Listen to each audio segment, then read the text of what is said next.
Today is the 31st of December 2023, and it's also my 30th birthday. And on my 30th birthday, I thought it would be very timely to release a podcast to get out all of the lessons that I've learned. In my notes, I titled it 31 Lessons from a 30-year-old. And this isn't from a place of me trying to be a life coach at such a young age. Well, what I think is young now, but when I was 18, I thought was so old. It's not me trying to stand on a pedestal and say, I've achieved this, I've achieved that, look at me. This is literally just things that I've learned along the journey of this thing that we call life. And to get 31 lessons out in somewhere between 60 to 75 minutes is going to be a bit of a challenge, so bear with me. I'm just going to jump straight into it. This is a mix of fitness tips, life tips, and everything else in between. They often have a lot of crossover, and that's the thing that I really love about fitness. It's not just fitness, it's not just improving your body, it's self-improvement. It's everything that I created with the Better with Brock podcast, and the reason why I did it to inspire people to be better, because I got really hooked on self-development books when I was young, and I felt like that really fast-tracked my thinking and helped me to mature and grow up. Obviously, the life circumstances that I faced also helped me to grow up and mature, but I believe when you pursue self-development, not cheesy self-help motivation porn that they put out these days, but when you truly seek to become better, your life is always, as a result, going to become better as well. So let me jump into the first one. This is fitness related and something that I really changed my mind on recently, and it's all calories are not created equal. I've changed my mind since I did a challenge called the 30-day ice cream challenge, where I ate ice cream every single day for 30 days in addition to my normal diet. And there was simply just to prove if you create a calorie deficit, you can eat the foods that you love and still drop body fat. The big nuance here now is, yes, you can lose body fat by eating ice cream every day, but at what cost is that coming to? And the podcast I released before this was with Dr. John White, and we talked about cancer prevention. I've had a lot of conversations with my wife, who's really clued up when it comes to gut health. There's other people that have, gut microbiome and gut health awareness has really improved lately, and even just how you feel on certain foods really impacts the success of your diet. So I definitely don't regret doing the 30-day ice cream challenge, but I would like to give different advice. Yes, you can have ice cream every now and then, but having it every day is probably not going to be the best thing. A calorie is a calorie, just like a kilometer is a kilometer. 6 foot is 6 foot. However, how you feel when you consume 2,000 calories of McDonald's versus 2,000 calories of, let's just say, a clean bodybuilding competition prep diet is going to be very different. One's going to leave you feeling very hungry and wanting to eat a lot more, and one of them is going to leave you feeling satiated, feeling full, feeling recovered, feeling energetic. And that's a big difference that I think people really need to understand, is that all calories are not created equal. That doesn't mean you can't have ice cream every now and then, like I outlined. I love gelato. I still have it every now and then. I still have burgers pretty much every weekend. So I'm not saying that you have to eat like a competitive bodybuilder. I'm just saying that all calories are not created equal. And if you're just looking at macros, the whole if it fits your macros diet revolution was massive. People were just having protein shakes and Pop-Tarts. But now I think we've matured, and I'm speaking to myself as well. I've definitely matured in my journey with nutrition. So when you are looking at losing fat or just consuming your diet normally, think of how you're feeling. Some people feel better on low-fat diets and high carbohydrates. Some people feel better on low carbohydrate diet, high-fat diets. Protein should always be high, and I think most people will agree that they feel better with high-protein diets, and it's also better for body composition. So that one's going to stay relatively the same. But also when we look at our fiber intake, we feel better when we have higher fiber intakes. We'll feel better as in we feel better when we're trying to lose fat. We feel more full, that's for sure. And that feeling of fullness really does carry over in the success of one's diet. Because when you are feeling full, when you're losing weight, there's no reason to cheat on your diet or go outside of the boundaries of your calories because you feel full and you feel satiated. And the statistics for diets are pretty disappointing, to be very honest. As a personal trainer, when I'm trying to get someone to lose fat, you're definitely swimming against a very strong current. But having a diet that's high in fiber, at least around 15 grams per 1,000 calories that you consume, is a good place to start. So that's point number one. That's the first lesson that I would say I want to pass on and have also changed my mind on. I thought it was very just eat your calories, eat your macros, and you're good. But there's a lot of nuance in between that. You have to really look after the types of foods that you're consuming. Foods that are high in fiber, foods that are high in nutrient density, foods that are going to help you not be deficient in anything. So usually that's fruits and vegetables, nuts, legumes, low processed foods. The second lesson, embrace the 1.25 kg plates. And this is speaking to progressive overload and applying progressive overload. Really strong people, when you see them train, they don't put on 20 kg plates every time they increase the weight. They don't do massive jumps in between. What do? They embrace the 1.25 kg plates. Those are the smallest plates in commercial gyms that you can put on the bar to make it heavier. And the beauty of embracing the 1.25 kg plate is it's just that little bit better. And when we're looking at progressive overload, building muscle and getting stronger, we have to look at things that we can just 1% better, 0.5% better, just increase that little bit. And that's where those 1.25 kg plates come on. So if I'm bench pressing 120 kg, the next week, if I do 122.5 kg because I've put those 1.25 kg plates on each side, I'm getting better. It may not look like it. It may not look drastic. But if I keep doing that week after week after week after week, my 120 kg will one day be 140 kg. I didn't go from 120 to 140 the next session. That's impossible. That big gap is too large. But I went from 120 to 122.5, and then I went from 122.5 to 125, and then I went from 125 to 127.5, and it kept increasing, and then I'm at 140.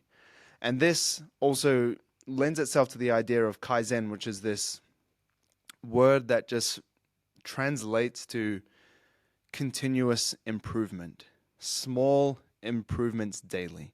It also connects to the idea of get 1% better every day. And if you do that, you'll look back at the year and you'll be a completely different person. Day to day, you'll feel the same. Even week to week, you'll feel pretty similar. Month to month, it'll be quite hard to see a change. But year to year to year to year, if every day you're pursuing that 1% better, and I'm talking about it in aspects of the gym, lifting that slightly heavier weight, doing that extra rep of the same weight, another way to apply progressive overload if you didn't know. And when you do that, at the time, it feels a bit like a waste of time. You're like, oh, man, should I really waste this energy to put on 1.25 kg plates? My answer is yes. Get off your lazy ass, put that 1.25 kg plate in your rest period, set up, and then go again. Because if you have that bigger picture understanding and you zoom out and you look at how you improve over time, those 1.25 kg plates are going to slowly improve you in all aspects of your life, but especially in the gym. Point number 3, I called it wash the dishes. In other words, take the job, do more and learn more. I say wash the dishes because I was a kitchen hand. My brother was a head chef at a restaurant called Lone Star back in Christchurch. I was studying and I needed a job, and my brother gave me a job. I was washing dishes. And it sounds like the shittiest job you could ever think of. But when you're a student, you take whatever you can. But it's actually made this list because it really changed me as a person when I look back at it. Washing the dishes. Just doing things. Because what did I learn from washing dishes? Not much from the outside looking in. But if you look at me as a person at that young age, I learned how to cooperate with people. I learned how to get along with people. I learned better conversational skills because I was working with people who were also studying at uni, and people like my brother who were older than me, 4 years older than me. There were other people 10 years older than me, 15, 20 years older than me when I was working this job. And it really gave me social skills. Not that I was socially awkward, but it helped me to communicate with other people, to work as a team, to work in a professional environment as well, to have a uniform, to show up, all these things that I didn't have before I worked this job. Another thing that it really helped me do, and this is from a professional perspective, is it helped me create systems, because when you wash dishes, you get a ton of plates just thrown at you. And when you're overwhelmed and overloaded with work, your capacity is at brim. It's at the brim. And you have to deal with what's in front of you and create systems that are going to be the fastest way to deal with the problem in front of you. And when it's 10 p.m., the restaurant's closed, people are out. The chefs are closing up and they're giving you pots that have been burning for 3 hours and they're black on the bottom. You have to manage them. You also have to manage the stacks of plates in front of you. You also have to manage the cutlery. So at this job, we had two kitchen hands. So one had the hose spraying it down, and loading the dishwasher, and the other person was scrubbing the pots and pans, and they were also getting the sirloins when the chefs called them, or getting the prawns when the chefs called them, or topping up the milk when the chefs called them. So there was two roles. So you also had to learn how to manage those two roles with the people that were working. Okay, so what were my strengths and what were the other person's strengths, and how can we work together? And this taught me valuable lessons. So, for example, when you get all the pots and pans, instead of just trying to scrub straight away, we'd put boiling water in them and just set them aside and then work on the plates. That is not a mind-boggling invention, but these things you can apply when you're older. Now I know, sometimes there's things that you can just like let simmer, that you can let settle. Then there's some things that need to be addressed immediately. If a chef yells at you and says, get the sirloin steak, you can't just go, okay, I'm going to let that simmer and work on this other thing, because you've got the stressed out, overworked chef that's shouting at you that wants it immediately. So you go and do that straight away. And I think that I learned a lot from just taking the job, washing the dishes, and it reminds me of a quote that really guides me. It really, really guided me as a young adult and still does as an adult today. And that is, lazy hands make for poverty, but diligent hands bring wealth. It's actually from the Bible, but it just couldn't be more true. And like, being a diligent kitchen hand didn't make me rich. It didn't make me wealthy, but it gave me the skills, and it gave me the awareness. It gave me the characteristics or the traits that really gave me the tools to try and be wealthy, to try and be rich. Let's say if that was a goal of mine, but also to become a better critical thinker, to become a better problem solver. The fourth lesson, habit pairing. And these are random. So I just thought about 31 life lessons and I just wrote them all down. And this is just the way that they poured out. Habit pairing. So this is an idea that I got from the book Atomic Habits by James Clear. And this really, to make it really simple, it's just when you pair two habits together to help you make sure that you don't forget a habit that you want to form. So an example that I use a lot with clients is taking creatine, because creatine is a supplement that you have to take and it absorbs into the system. It doesn't have acute effects. If you take creatine today, tomorrow you're not going to feel any benefit. It takes 1 month to absorb it into the system, or 14 days if you double the dose and you load it. And many people forget to take their creatine every day. So my solution to that is pair it with something that you already do every day so that you don't forget it. If you brush your teeth every night before you go to bed, which I highly recommend if you don't, when you brush your teeth, take your creatine as well. Maybe take your creatine first and then brush your teeth. That way, you're not going to forget to take your creatine, because you're going to pair it with something that you never forget to do. Every day when you wake up, if you put your socks on, take your creatine. I just think it's a great idea. People are always wanting to end old habits, begin new habits, and they feel so hard. Trying to give up smoking, trying to go to the gym, trying to give up doom scrolling on your phone, which we'll talk about later. Trying to, I don't know, stop going around and sleeping with different women every single time you go out. If you're trying to end these things, it's really hard. So when you get these urges to do them, if you want to forget them, pair it with something that you actually want to do. Or if you want to remember to do something like take creatine, do it with something else that you already do every day. I just think it's a really valuable concept to have in the back of your mind when you're looking at creating new habits, especially with the beginning of 2024 literally being tomorrow. When I first thought of doing a podcast in 2019, I wrote down everything that I wanted to achieve with the show. And one thing I never wrote down was to spam you with ads of products that I never really used myself. However, I did write down that I wanted to grow it as big as possible and have as many interesting people on the show as I could. To help make that happen, all I ask is that you leave a review on the podcast platform that you're listening to this episode on and share it with someone that you know it will benefit. If you want to support myself even further, and more importantly, your body transformation, and are interested in having me as your coach to help you achieve the results that you just can't seem to achieve on your own, you can visit teamrockashby.com to see what program fits you best. Lesson number 5. Don't give yourself a backup option. And this really speaks to me a lot because it's been my life. When I was younger, I was born in a city called Christchurch, New Zealand. And then I ended up moving up to Auckland to try, move on to greener pastures, a bigger city with more opportunity.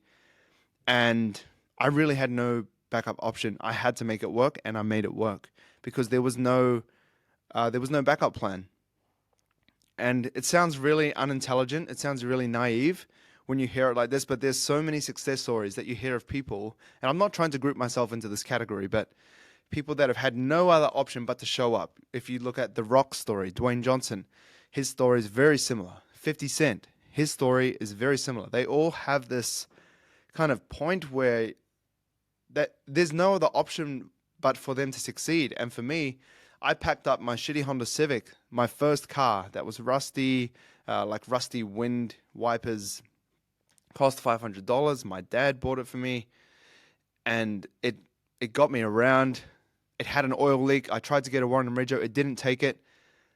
I said, I need to leave today. They said, we can only fix it on Monday. So I left with the car with a huge oil leak, no warrant, no rego, packed full of all of my clothes. I left everything back home in Christchurch, and I drove to Auckland. I drove for 6 hours, slept at my nana's house to say hi on my way up, and then I jumped on a ferry, and then I drove for 10 hours straight. I almost slept in my car, but a good friend of mine paid for me to sleep at a hotel, which I'm so grateful for. And I had pretty much no money. My dad gave me $800 to go, but when I arrived in Auckland, I had to get my car fixed because it had a huge oil leak, and it literally just made it. The motor was making crazy noises, and every major city that I was driving, I had to put new oil in it. When I got there, I went to get it fixed. It cost $800 exactly. So I was back to $0. I had no real family in Auckland, so I slept on a friend's couch, which ended up being pretty much like a little fold-out bed right beside the dishwasher, so very loud. At night, they still put it on. Yeah, it was a rough time. I didn't have a job. I looked for a job. I didn't have friends, so I just kind of like spent time on my own. I cried a lot. I cried myself to sleep a lot, but I made it work. I got a job. I ended up getting a place to stay. It was terrible, but it was a place to stay, and I slowly started getting on my feet. I tried to pursue music. That didn't work. I had no backup plan. So I became qualified to become a personal trainer. I became qualified. I worked my ass off, 6 a.m. till 9 p.m. I actually, and while I was doing that, I was still working other jobs as well. So I was 6 a.m. till 8 or 9 p.m. every day at the gym. This was in Auckland when I moved there. And then on the weekends, I was doing other jobs that I could do. I was trying to do modeling jobs. I was trying to do TV presenting jobs. I was just like applying everywhere. I was working for Havianas at one point, selling jandals or thongs. That's what we call them in Australia. But, I guess, I'm not trying to say I definitely haven't achieved anything like The Rock. But when you give yourself no other option, there's no other option but to be great.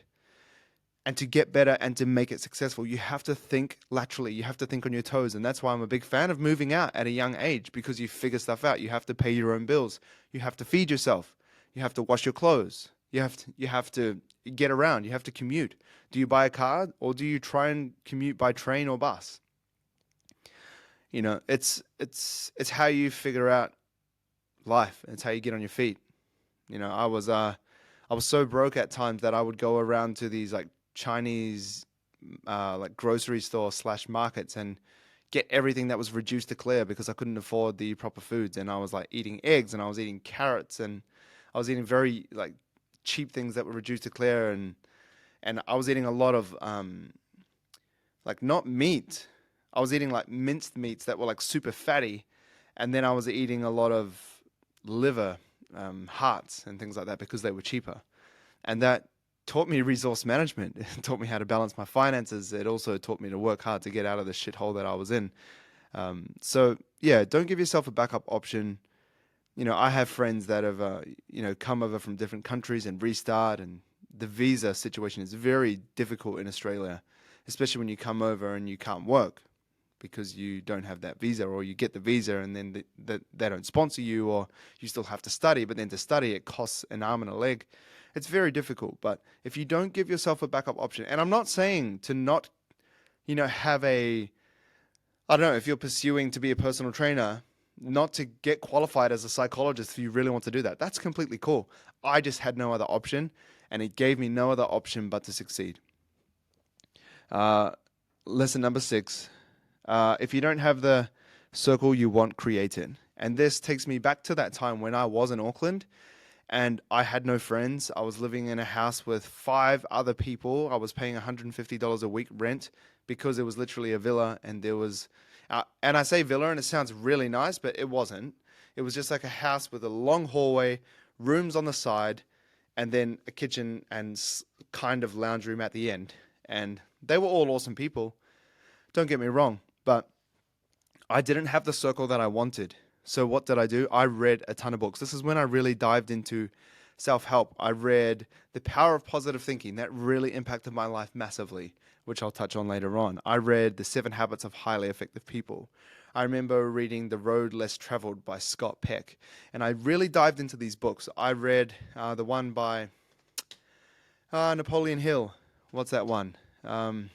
It's kind of like Get Rich or Die Trying. Oh, but it's not. Think and Grow Rich. I read that. That really impacted my life. And because I didn't have the circle I wanted, I didn't have the friends that I wanted around me because I was in a new city trying to establish friendships, I kind of created it with books. And in this day and age, you could probably do it with podcasts, and you could do it with other materials, maybe courses if you have the financial resource to buy them. But I read books. I got them from secondhand stores. They cost me like $1 or $2. They were from like op shops, which is what we call them in New Zealand. And, they really helped me create an environment that helped push me, helped me develop myself, helped me, I got into this real self-help world, and now it's really cheesy and it's really be motivated and not disciplined. And the same stuff keeps getting regurgitated. But at the time, this was the only stuff that was helping me and getting me out of I wasn't in trouble, but I wanted better for my life, and I didn't really have the people around me saying that. So if you don't have the friends you want, if you don't have the life you want, if you don't have this circle of influence around you that you really think will help lift you up, create it yourself. Obviously, you have to take action and be bold and do things to create a change in your life, but it does really help to have this environment around you to craft your character. Next one. This is a great quote that I heard that I applied and didn't really know until I was aware of the quote. If a man empties his purse into his head, no man can take it from him. An investment in knowledge pays the best interest. Benjamin Franklin. And the amount of quality of life that education has given to me is amazing. Fast forward from Auckland going over to, I went to the Gold Coast to be a personal trainer. Then I went to Sydney and I started. The thing that really separated me as I matured as a personal trainer was pursuing further education because I had more knowledge than the other personal trainers. And that was basically it. I was more knowledgeable. I knew more exercises. I knew how to deal with more problems. I knew uh, that people had certain imbalances that they weren't aware of at first, so we could work on them. When you have more knowledge, your demand is higher than people with less knowledge. And that falls into pretty much every industry that you can think of. Would you rather have a dentist that knows a lot, or would you rather have a dentist that knows more than that guy? Of course, you'd have the person that knows more. And I think in a life where it's so easy to just sit down and be, I want to say nullified. I don't really know what that means, but I'm going to go with it. If you just want to sit there and be nullified by entertainment, you can do that. What's more difficult is sitting down and reading when your spouse is watching TV or something. Or if even if you live on your own, like I did for many years, instead of just sitting down and watching Netflix or watching your favorite show, maybe you should read, or maybe you should watch a video on upskilling in your career endeavors. And I think that it's a lost art, becoming more educated, especially when you finish school. One thing that I learned is education does not end when you finish school. It just begins. I can say that school has had much less of an impact than anything I've learned after school. Obviously, because I've specialized in fitness, but the things that I've learned that I carry in my life and in my mind and in my thoughts and morals that lead me have pretty much come from outside of school. And I'm not saying that school isn't useful. It definitely has its place. What I'm saying is, if you think learning ends just because you've graduated from something, it's a big lie. We need to continue to learn pretty much daily. That's something that I pursue, and that's something that has helped me just specifically become a personal trainer in demand and become a better personal trainer that gets better results for people.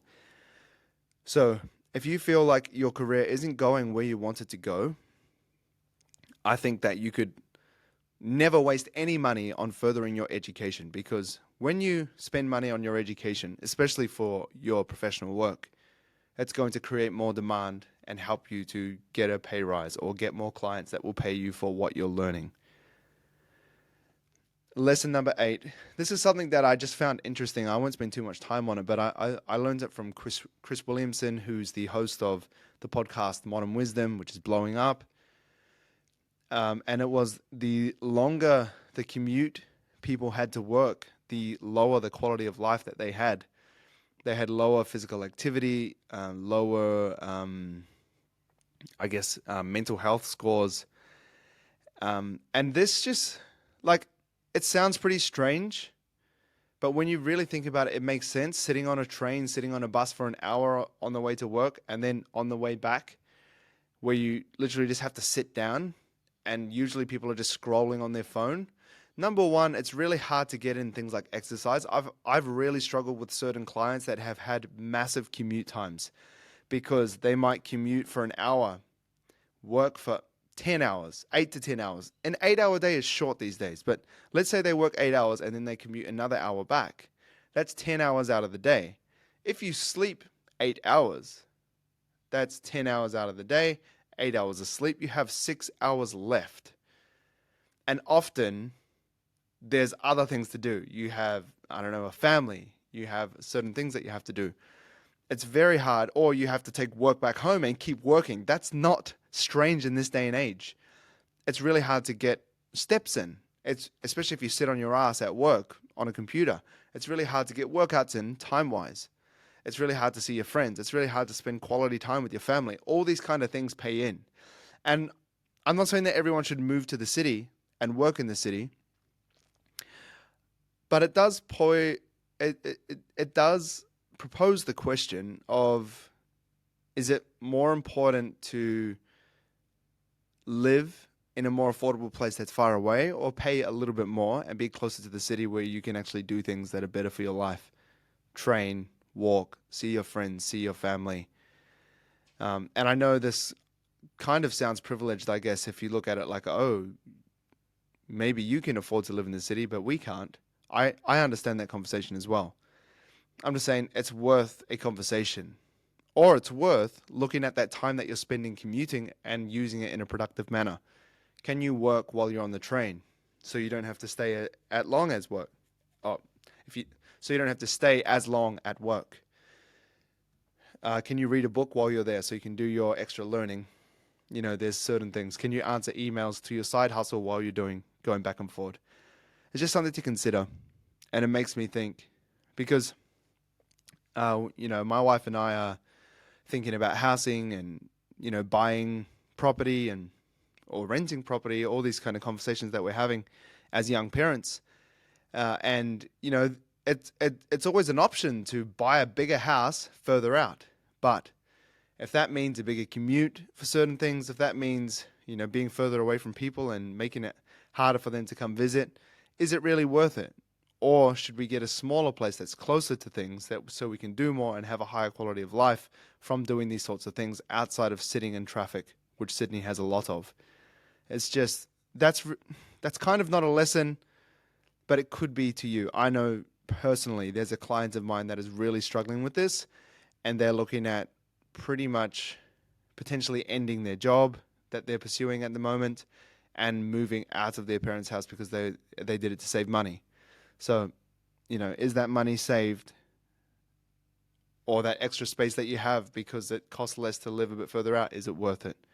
Is, I guess, what I'm asking. Lesson number 9, one hot day doesn't make a summer.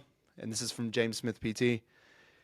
And that's just it's a great quote that I like to say to people when they screw their diet up or when they fall out of consistency with their training, because one hot day doesn't make a summer. And to answer the rest of the quote, a big string of hot days makes a summer. So if you have one cold day in a summer, it's raining, it's absolutely pissing down, maybe it's even flooding, that doesn't make it a winter. It slightly impacts the coolness of the summer, but really it's still summertime if it's just hot every other day. So if you're consistent with your diet, but you absolutely have a shitter one day and you just have a big cheat meal, you get super drunk, and then you miss training the next day, that does not matter. What matters is the consistency of hot days that make a summer. What matters is the consistency that you follow when you're dieting. What matters is how you get back on the horse and start training, not one random day. Point number 10. I want to talk about the stimulus to fatigue ratio. I had Dr. Mike Israetel from Renaissance Periodization on the podcast. He was episode number 50, and he coined the term the stimulus to fatigue ratio. And ultimately what it means is getting the most out of the least. And it's a way to assess if you're doing an exercise that is pretty much worth doing. High muscle building stimulus, low fatigue. Low fatigue for your connective tissues and also low fatigue for your central nervous system. So a really basic comparison is, okay, let's look at barbell back squats and leg extensions for your quadriceps and muscle building. Okay, so the squats are pretty awesome because you can lift quite a lot of weight and you can squat ass to grass and get more knee over toes, more knee flexion, which helps recruit the quads. Awesome. But the amount of fatigue that you get from squatting is quite high because you use a lot of muscles when you're doing it. And when you look at the leg extension, you're not using much stabilization muscles because you're sitting down on a machine. So there's going to be less fatigue. You're not spinally loaded. You're not holding weight on your back. More stability, less stabilization muscles firing, so even less fatigue. All you're doing is straightening your legs and then bending your legs, straightening your legs and bending your legs. The stimulus for muscle building is very high for a leg extension because you can really push hard and close to failure more so than you can a barbell back squat, because a barbell back squat you can't take all the way to complete muscular failure or else you're going to get injured or get squashed by the weight. So when you look at these factors, the stimulus to fatigue ratio for building muscle in the quadriceps is better in the leg extension versus the squat. So it's just an idea. It's a way of analyzing something. And It's not just about working out, but it also applies elsewhere in life. And this is what Dr. Mike and I talked about. It's also your relationships, how much stimulus are you getting? How much happiness? How much great conversations? How much are they listening? How much fulfillment do you get when you hang out with them versus how fatiguing are they? How toxic are they to you? How negative are they to you? How much do they bring you down? How much do they drag you into their bullshit? Stimulus to fatigue ratio. It's something to think about. Your career, your work. How much stimulus financially, fulfillment does it bring you? Versus how much fatigue, how much time, how much energy it saps from you, how much time it takes away from your family. What's the stimulus to fatigue ratio? It's just such a great idea that I'm thankful for that, Dr. Mike brought up. Lesson number 11 is specific to jiu-jitsu. Another thing from Dr. Mike, and it's something that he said that really stuck with me, and it was drillers become killers. And drilling is a concept in jiu-jitsu where you just drill the same move over and over and over again, like a drill just keeps going round and round and round and round and round. You drill it, you continue to repeat it. And drillers become killers alludes to the fact that the more you practice one thing, the better you get at it. And the better you get at something, the more efficient you're going to become at that. And especially in jiu-jitsu, if you're more efficient in one technique than another person, you're going to get that person, you're going to be in a better position, or you're going to submit them. And drillers become killers is just a real great quote that speaks excellence. Become really good at things. If specifically jiu-jitsu, if you want to get better at jiu-jitsu, drill. Keep putting yourself in difficult positions and escape from that one place so that when you get to that specific place, you know how to get out. When someone's trying their hardest or just in a flow roll, you know the steps. And this is true with anything. It's true at work. If you practice being in high pressure situations, you're going to be better and you're going to develop a more successful technique to deal with those high pressure situations. Drillers become killers. That was another golden nugget from Dr. Mike. Lesson number 12, nothing in the world is heavier than an unmade decision. This is a paraphrase from Alex Hormozi, but it also talks about the Zeigarnik effect, or the Zeigarnik loop effect, where they talk to waiters in a restaurant and they were walking around. And if you said, what table number 76, what's on their food? They would tell you they have a side of roast potatoes, they have a medium rare sirloin, they have a carbonara steak and a cheeseburger for the kid, right? And they would know everything, da da da da da da da. As soon as they closed the table left, and then no one was there. If you asked them the same question, they would forget. And that's because the loop had been closed. But while the loop was open, they were retaining that information and they had that mental space in their mind taken up by what was there. But as soon as it was closed, as soon as the loop was closed, the table was closed, everything was paid for, they got their tip, whatever, they forgot about it. And this can be applied to making decisions. And I guess I'll just say, make decisions fast.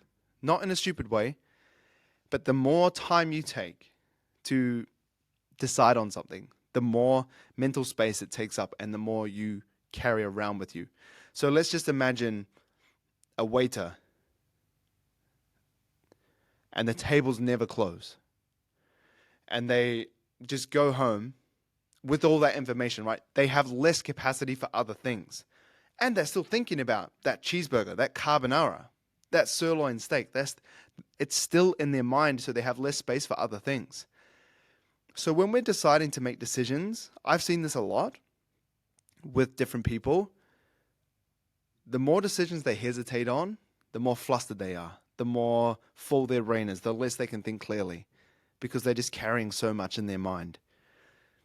So make more decisions, make faster decisions. Often, a faster made decision, even if it's wrong, this depends on the situation, is better than a correct decision made too late.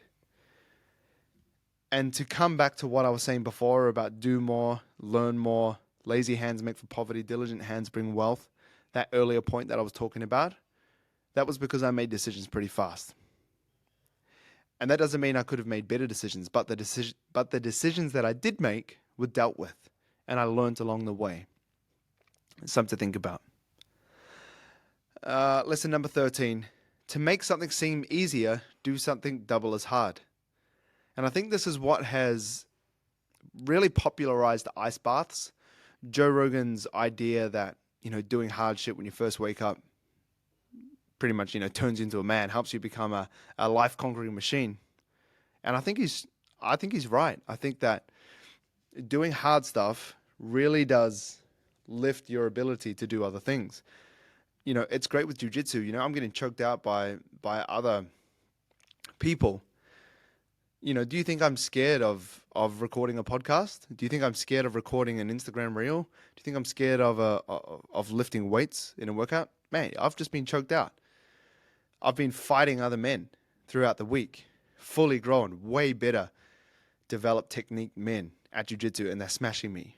And it comes down to this quote: the hardest thing that you've ever done is the hardest thing that you've ever done. Or the hardest thing that you've faced is the hardest thing that you've faced. You only know what you know. So if you're struggling to do something, I challenge you to do something double as hard, because it will make it very possible to do the thing that you're procrastinating over. Lesson number 14, put your weights back. How you do anything is how you do everything, is a quote that I live by. And if you don't put your weights back, I don't think you can achieve much in life. You're messy, you're unorganized, you're not a team player, you're rushed, you're unprofessional. It says a lot about you as a person. And if you hold yourself to a higher moral standard, I believe you can go further in life. And this, once again, is coming from a 30-year-old. I'm not a 60-year-old war veteran that seems so wise and everything, but I've spent a lot of time in gyms. And I've spent a lot of hours on the gym floor. And the people that put their weights back have their shit together. The people that don't, they don't have their shit together. I can't say I've had a client that has never put their weights back. And I say that because a client of a personal trainer, if you zoom out of personal training, it's a luxury service. It's quite expensive for what you're getting in terms of it being an hour of working with a personal trainer. Now, there is a ton of value that you get within that, but from outside looking in, you're paying anywhere between $50 to $200, $250 an hour, right? Anywhere between that. If you have extra money to spend on your fitness like that, you must have done something right in life. So I guess I'm using my clients as an example of they have their shit together. They put their weights back. They can afford a personal trainer. If you can't afford a personal trainer, maybe you should look at putting your weights back. Not because it keeps a tidy gym. That is a massive benefit that helps gym managers, helps personal trainers, and makes gym members' life much easier. But it also will make your life better because it will hold you to a better standard. Dotting your I's, crossing your T's, making sure you're working all of your hours, making sure you're sending all of those emails, making sure you're proofreading things, making sure you're preparing for meetings, making sure you're on time. It all starts with putting your weights back. It all starts with how you do anything is how you do everything. Lesson number 15, consume less, create more. This is something that I still struggle with these days. And it's a lesson that I'm definitely applying, and it's about consuming less content. There are a million podcasts that you could listen to every single day. There are a million people that you could follow on Instagram that you would love every single day.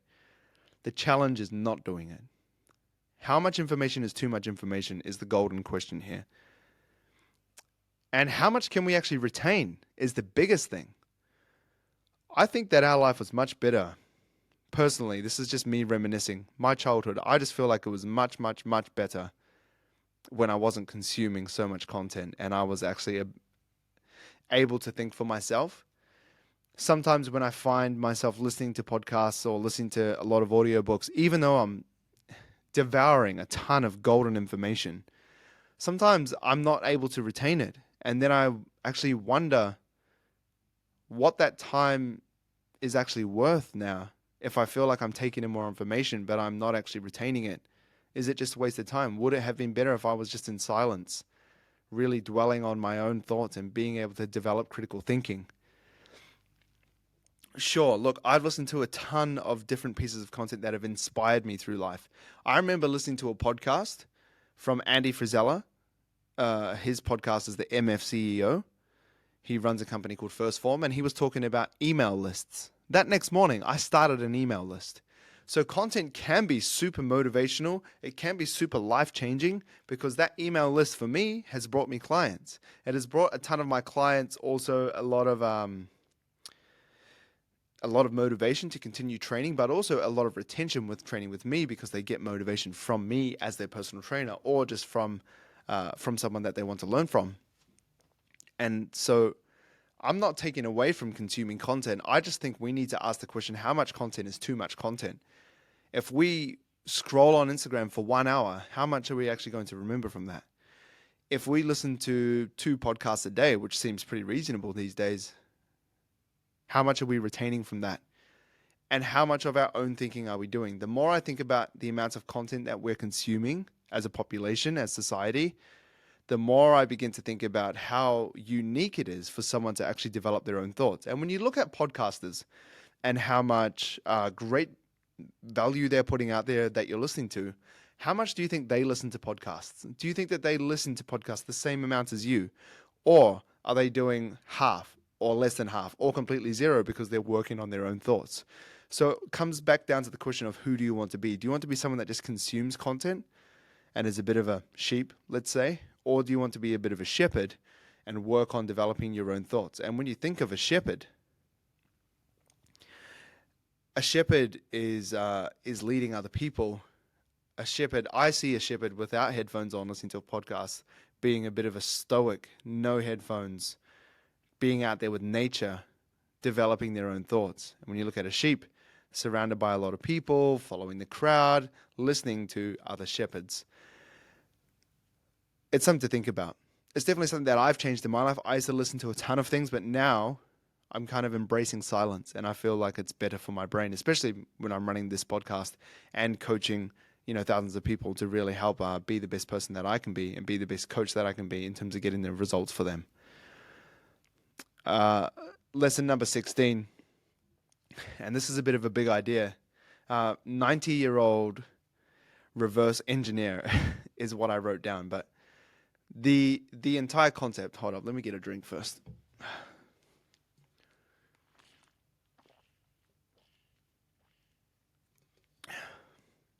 So the entire concept of this 90-year-old reverse engineer thing is, I want you to picture yourself as a 90-year-old. You're still alive. You survived.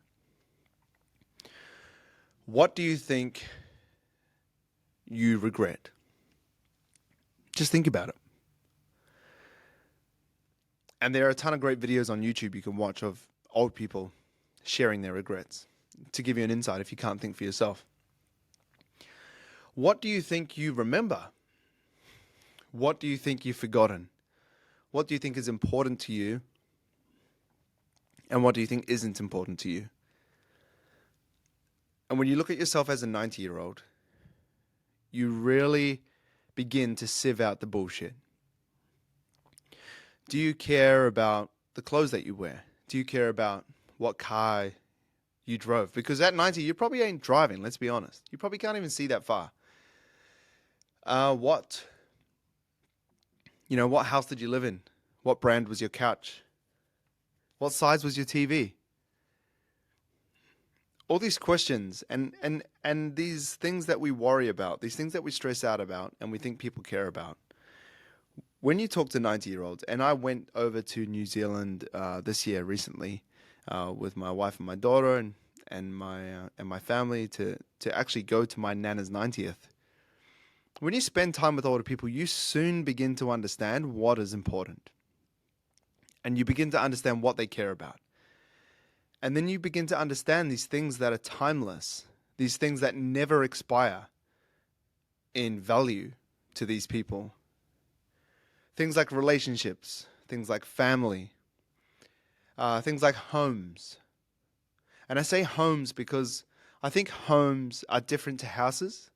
Homes have a warm feeling of family and friends and togetherness, and houses are just bricks and roofs. Memories, moments, vacations, holidays, milestones, these things matter. And the more I've been thinking about this, the more I've kind of stepped away from things that I thought were really cool and still think that are really cool. And I know that a 90-year-old is way different to a 30-year-old in terms of like put it like this. At a 90-year-old age, you're grateful if you can just stand up and walk. If I changed my goals and said, well, as a 90-year-old, I just want to be able to stand up and walk. So today, instead of lifting weights, I'm just going to practice walking, standing up. Or I'm just not going to do anything because I can already stand up and walk. That's not smart. Because even though that's what I need to do when I'm 90, my goals are different because I'm 30. I can do way more than that. I can squat 150 kilos. I can bench press 150 kilos. I can deadlift 200 kilos if I want. It's important to understand that goals should be changing when you're 20, 30, 40, 50, 60, 70, 80, 90. But I think it's important to reverse engineer your life as a 90-year-old to look back to see if the things that I'm worrying about now are even going to matter as I get older. And when should I start sieving them out, or do I even need to think about it? If I'm going to buy a car, should I buy one that's $100,000 more expensive and I take out a bigger loan? And that means that I can't buy a bigger home for people to come over and create memories with. Should I do that just because it's going to impress my friends, or it's going to look really cool online when I post a photo standing beside that car with the red bow on it? Is that going to be important when I'm 90 years old? Am I going to remember, oh man, I remember when I stood beside that photo and I posted it. I can still remember the amounts of likes that I got on that day, and I'll never forget it. It just makes my heart warm thinking about it. I don't think any 90-year-old is going to say that. So reverse engineering your life as a 90-year-old, I think, is a really great concept in terms of sieving out what's important and what's not. Lesson number 17 is the doom scroll toll. And this is something that I think I coined. Well, I did for me. I'd never heard anyone talk about it. And it's just the toll that doom scrolling has on you. And it's more so at nighttime. It really eats into your sleep. A lot of people will go, oh, it's bedtime. Better grab my phone and just lie on my bed and just, you got your hands in front of you. You're doing that. I've done it, right? I've fallen asleep. The phone hit me in the nose. I wake up, put my phone down and go to sleep. I've just been scrolling and I'm so tired that I just fall asleep. The phone hits me in the face. The doom scroll toll, we're all guilty of it, but I challenge you to get over it. I've really stopped now. When I'm ready to sleep, boom, put it away. I'm not going to lie there on my phone and scroll through things. I put it on charge and put it away, and then I just go to sleep. When you look at the amounts of things that you digest, once again, coming back to how much content is too much content, what do you actually remember when you're just about to go to bed? Not much. You're looking for more of a quick laugh than you are to learn something. So, and I just think that with the doom scroll toll, what is that toll? It's being more tired the next day, which means being less productive in your day-to-day life, less productivity at your workplace, less energy for your loved ones when you get home from work because you're so smashed and you just want to go to sleep, less excitement, less zeal for life. These things, that may be okay to get by, but long-term, it creates a more pessimistic human being with a lower quality of life. And I think that because it's so new, we don't really know how to deal with the phone. And I'm not an expert at it. But for someone with a pretty significant following, I spend a lot less time on my phone than you would think. When I'm with my friends and my family, it's down on the table. At nighttime, when baby's asleep and I'm with my wife, I have to post my stories, I have to post my content, so I'm on it then, yes. But when I'm with my daughter and it's just her and I'm not on my phone. When I'm with my friends and I haven't seen them in ages and all our families together, I'm not on my phone at all. And then you see people, and this kind of grinds my gears. And this isn't coming from a privileged place of having a following and whatever. And also, this following's taking a lot of work, so shut up.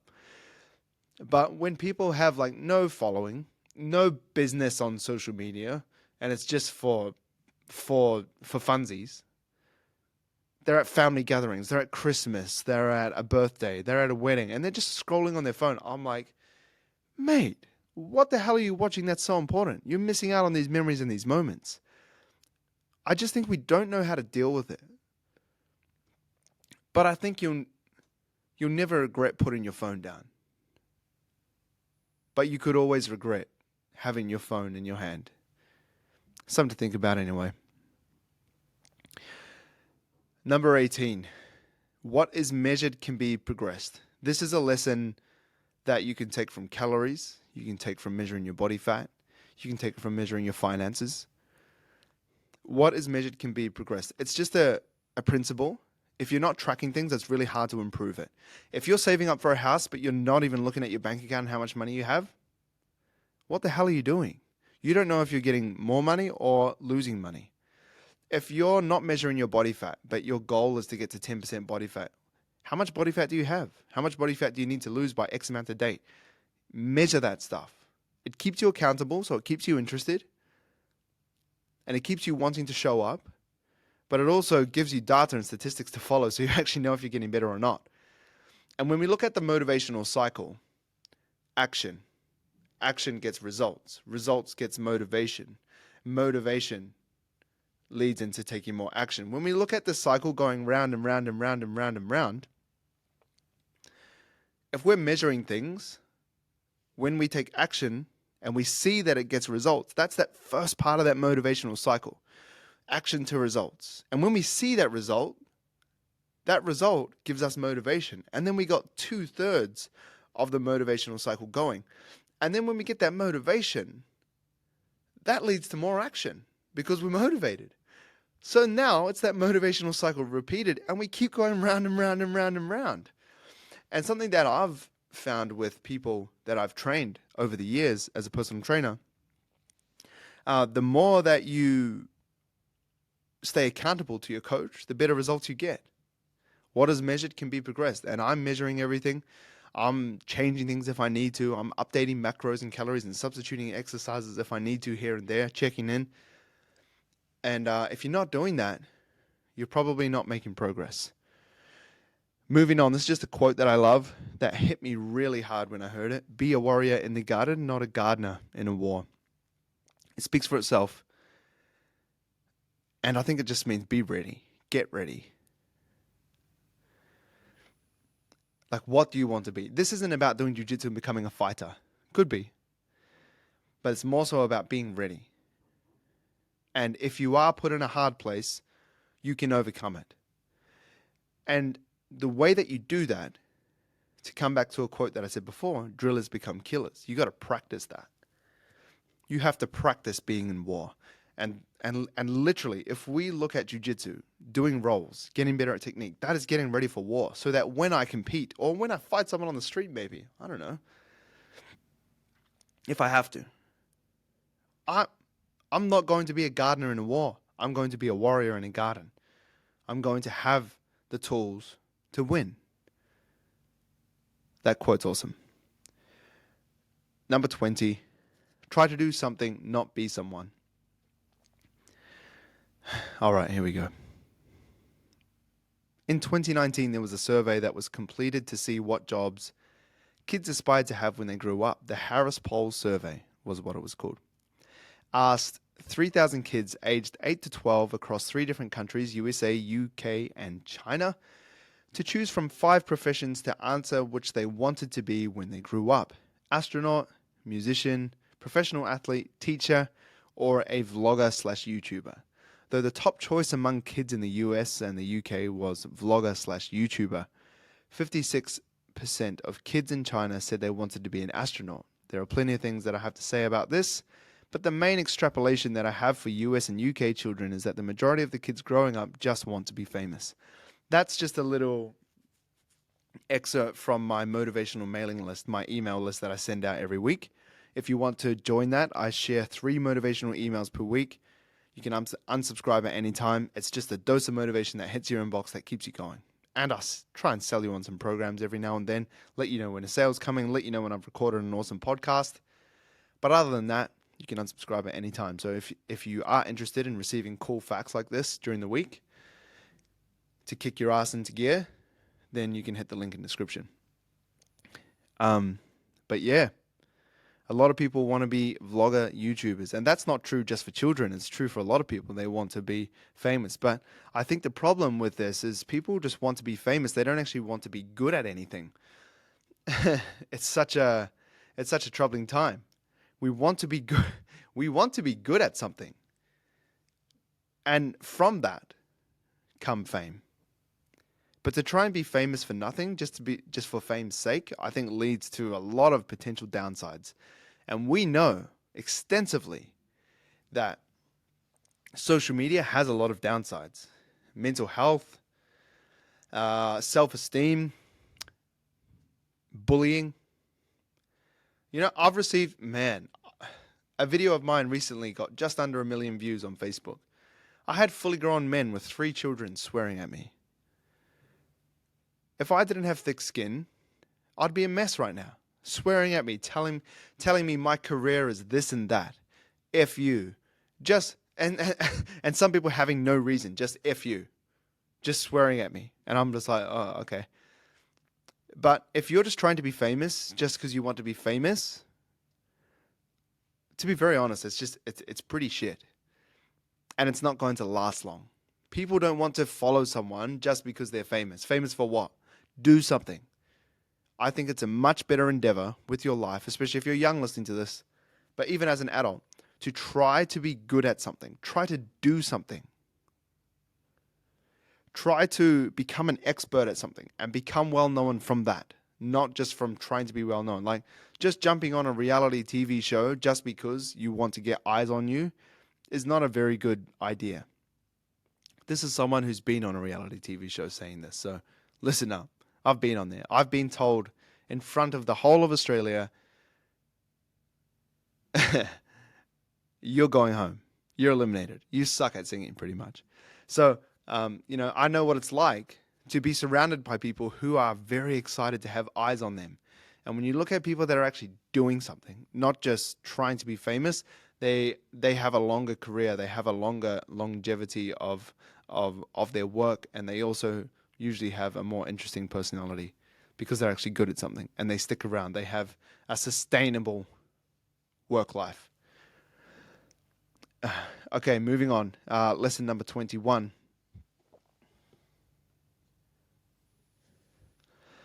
Fulfillment versus happiness. And this is just a quick idea that I want to touch on. And a quote that I had thought of is, fulfillment is happiness in motion. And I think that a lot of people are trying to pursue happiness, and they just, a lot of people say, I want to be happy. Yay, happy. And to me, I don't know if I want that. My perspective might change as I get older, but I want to be fulfilled. I don't want to be happy. I feel that people that pursue happiness is pursuing something that's stagnant. I feel like happiness is stagnant and fulfillment is happiness in motion. That's where the quote came from. I think when you look at someone that's fulfilled, they have that kind of fire in their belly. They have that look in their eyes. They have that smile. They have that zeal. They want to play. They want to learn. They want to talk. They want to listen. They want to build things. And when you look at people that are happy, they are stagnant. They're chilled. They're happy. They're relaxed. Easygoing. Just shrug things off. And there's value in that. I'm not trying to say I don't want people to be happy. I love it. But I think the bigger brother to that is fulfillment. And I think that that's a much more worthwhile pursuit with your time and with your life. To be fulfilled. Find a career that means something to you. Find a hobby that really gets you going. Find a soulmate or a girlfriend, a wife, a husband, a boyfriend, whatever you want to have. find one that really makes you a better person, that elevates you, that challenges you, not just someone that gives you everything that you want. Because no one, I don't know, this is my opinion, I don't think people want that. It gets very boring very quickly.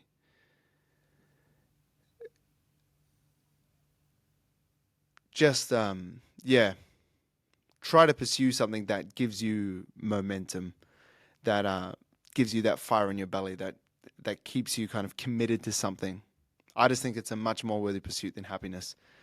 At 22, mental diet. We worry about our physical diet a lot. Everyone's on a new diet every Monday.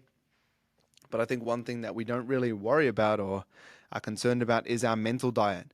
What books we read, what podcasts we listen to, what conversations we're having, what sort of people we're having around us, what sort of Instagram reels are bombarding us. And we need to be careful about this stuff to make it a bit more serious, because there's something called the availability bias, and I want to explain what it means. The availability bias is making decisions based on the quickest available information that we have. What we consume directly correlates with the decisions that we make. So the availability bias is, like, let's say, I've just read a book and it said that calories don't count. What matters is insulin, right?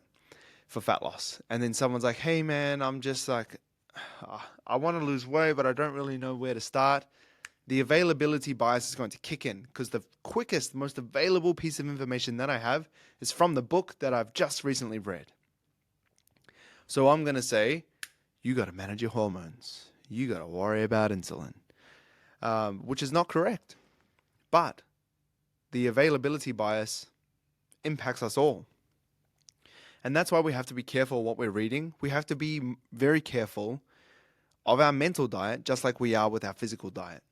It's just something to be aware of, because the information that's just fresh in our brain, that we keep reading, that we keep digesting, it kind of does brainwash us into this state that when people ask us questions, we're going to draw on the information that we've been consuming. And if we're consuming BS, we're going to regurgitate BS. We know a lot of people that talk bullshit because they listen to a lot of bullshit and watch a lot of bullshit. That's why it's important to look at what we're listening to, what we're reading. And if you're listening to this podcast, you're making a very good start.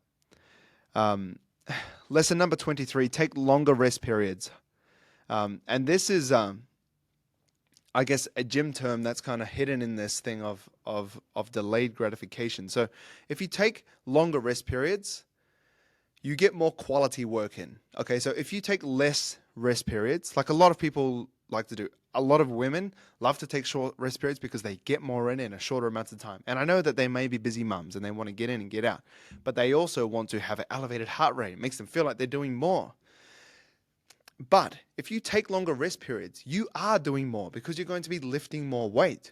So that's going to lead to more progressive overload, more muscle being built, more strength being created. And when you skip rest periods, okay, you may sweat more, you may potentially burn a little bit more calories because you've squeezed more in with the time that you have. But sometimes doing more is not achieving more. There's a very big difference. So take longer rest periods. So that is the principle for fitness, right? But it also applies to life when we think about delayed gratification and hyperbolic discounting, which is just like, it's pretty much the same thing. Delayed gratification. Things take time. We have to wait. And just like the marshmallow test kind of proved, do you want one marshmallow now or two later? People often taking the quick marshmallow instead of waiting and getting more.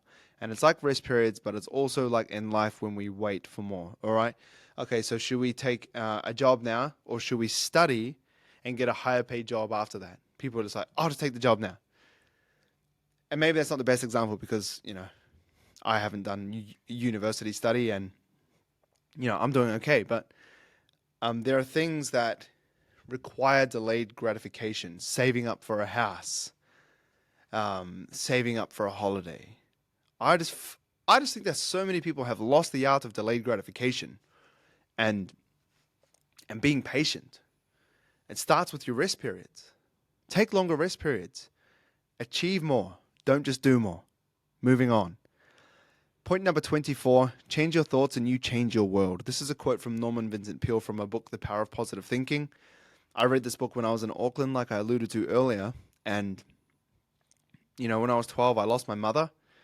And when I was in Auckland, I was struggling. I told you I was crying myself to sleep most nights. I was living in a big house of people that I didn't know. I was working my ass off, 6 a.m. to 8 p.m., working 2 or 3 jobs, no real time for myself.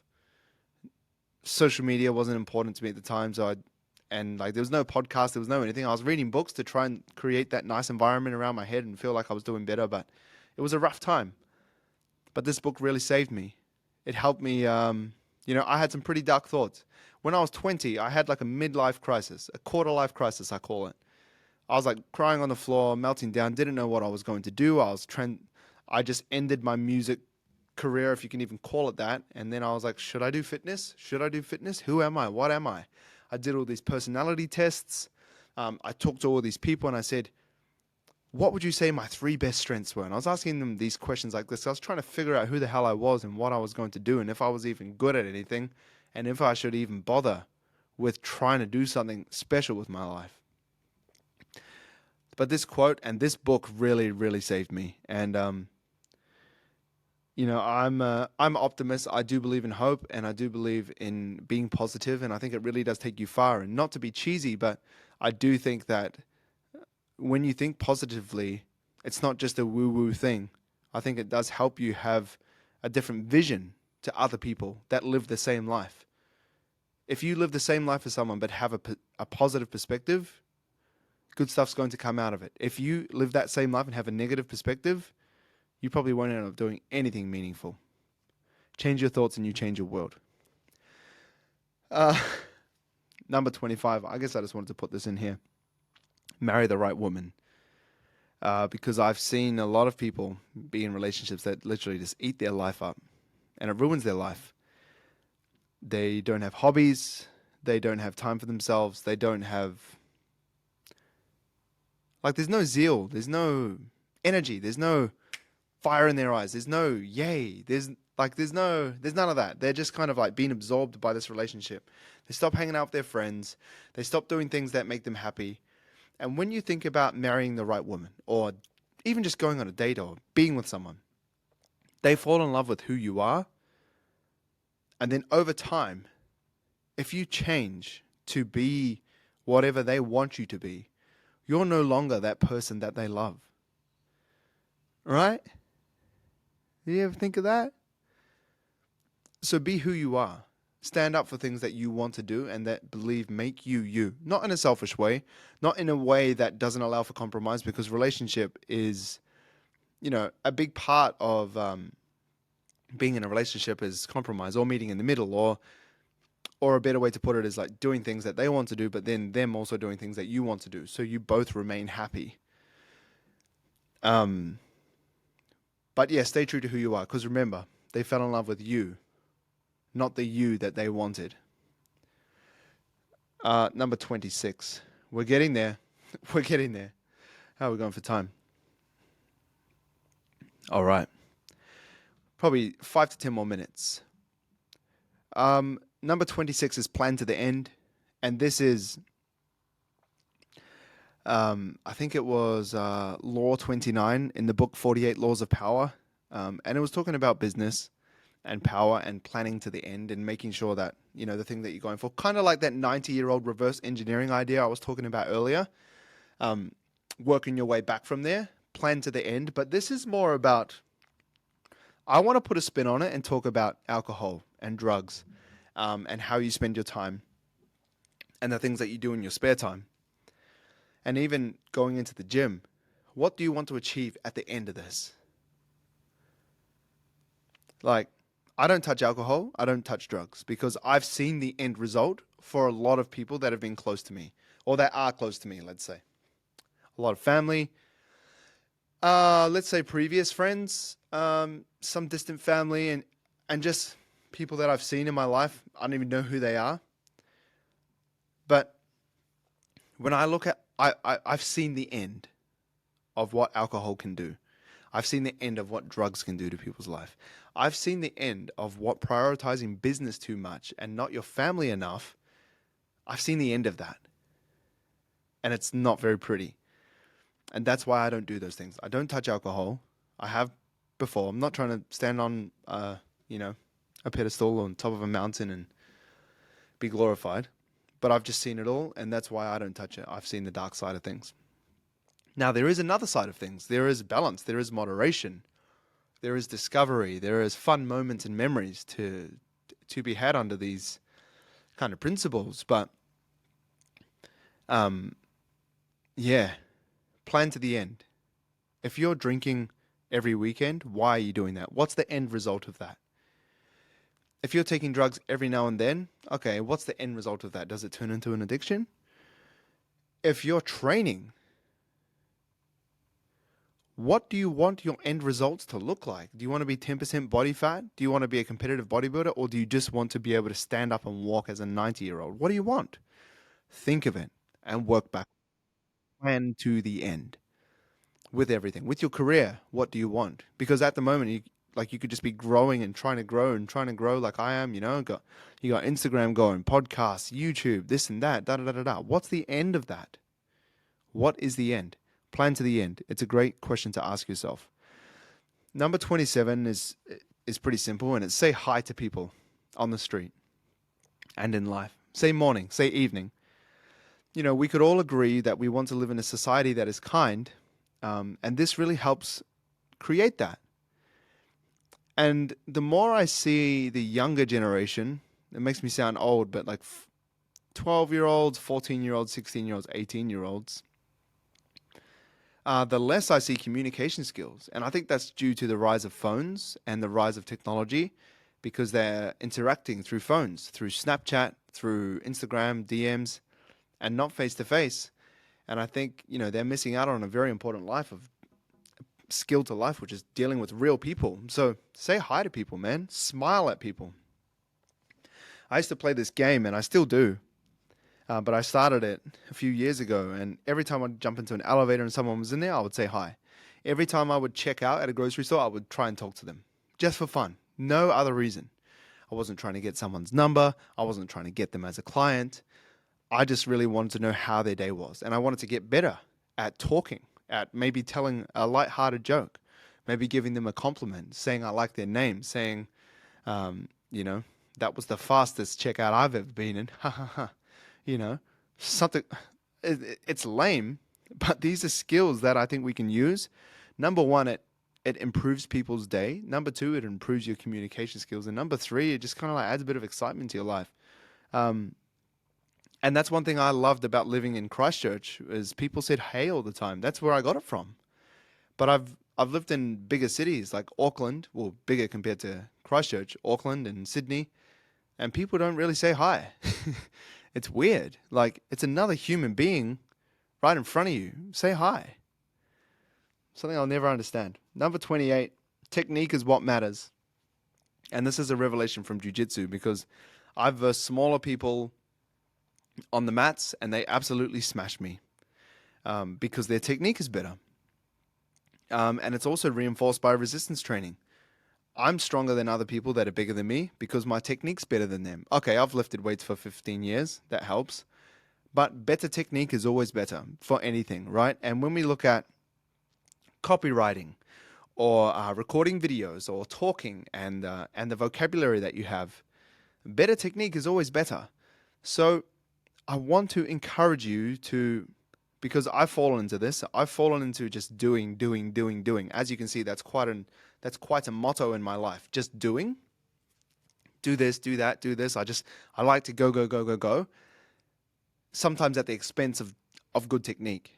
And what jiu-jitsu has really reinforced with me is technique matters, doing things correctly. And that's that balance of working smarter and not just working hard. So that's something to think about. Number 29, put yourself in other people's shoes.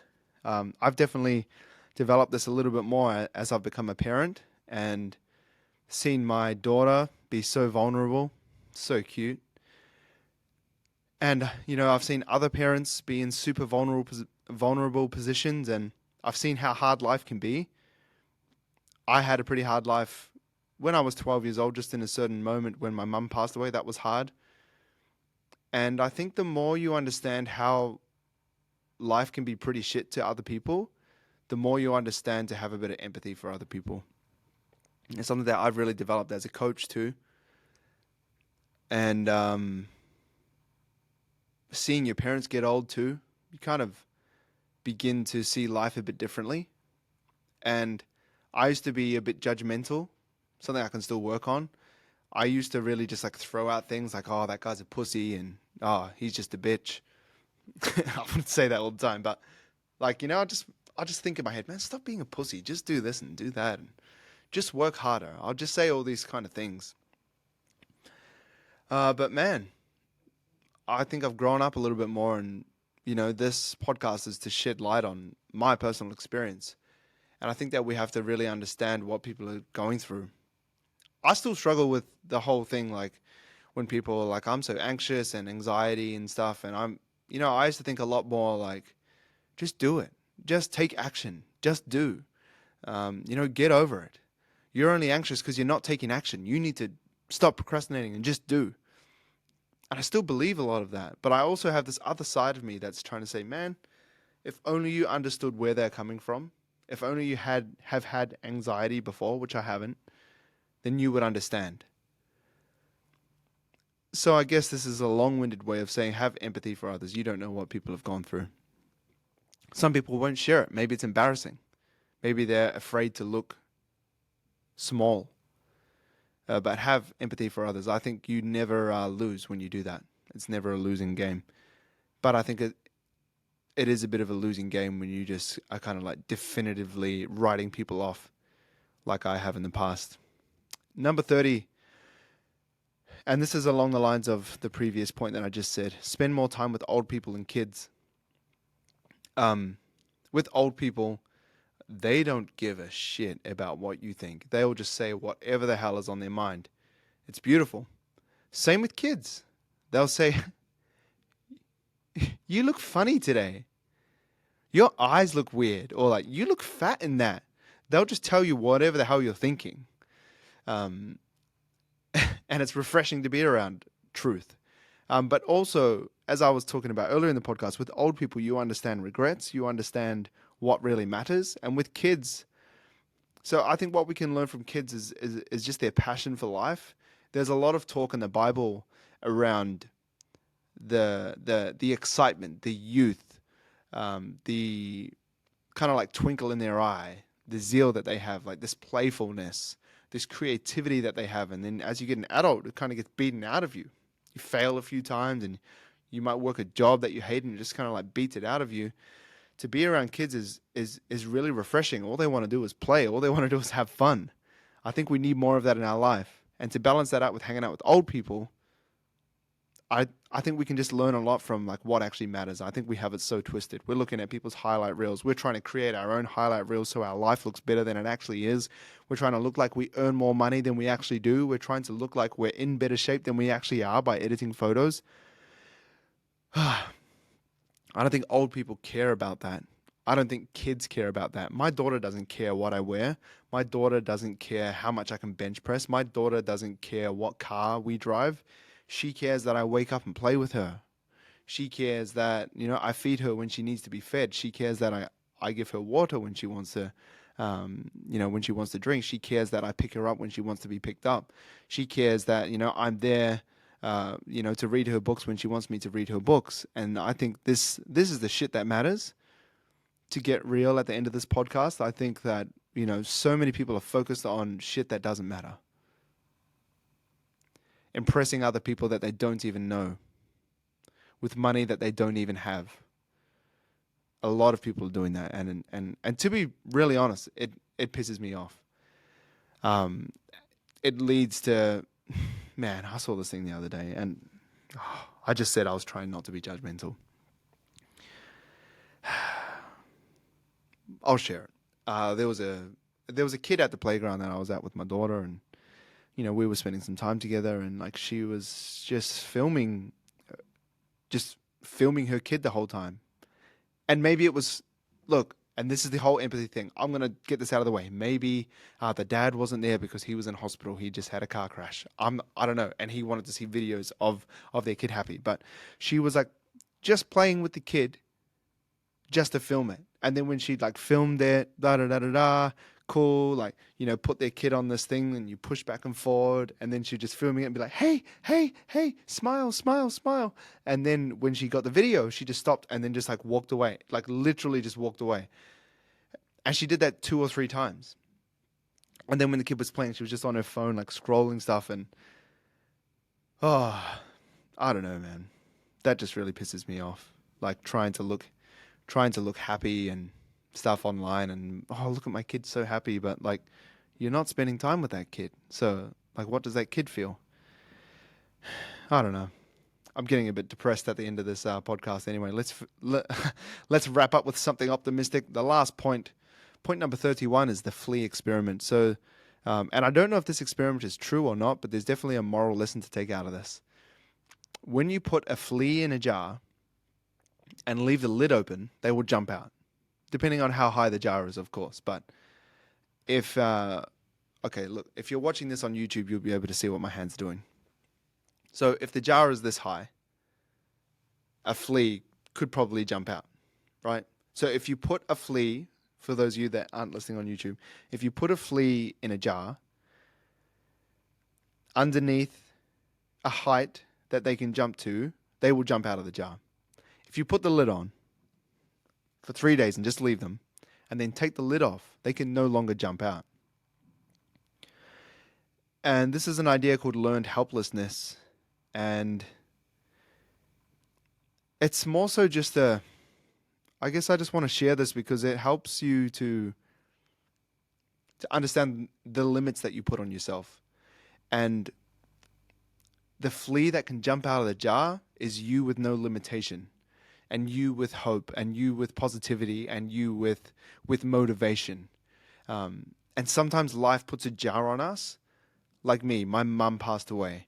Or like me, I moved to Auckland with no friends, slept on a small bed beside a dishwasher, couldn't sleep. And then I moved to a place that had like cockroaches in it. I remember waking up to cockroaches on my body. It was disgusting, man. And then, having that meltdown when I was 20, changing careers, doing all this kind of stuff. Like sometimes life puts a jar on top of you. And then you have to understand that it's no longer there. It might be there for a day, a week, a month, a year, but it's not there for the remainder of your life. So I wanted to share this to give you hope, to take the lid off the top of your life and just like jump out.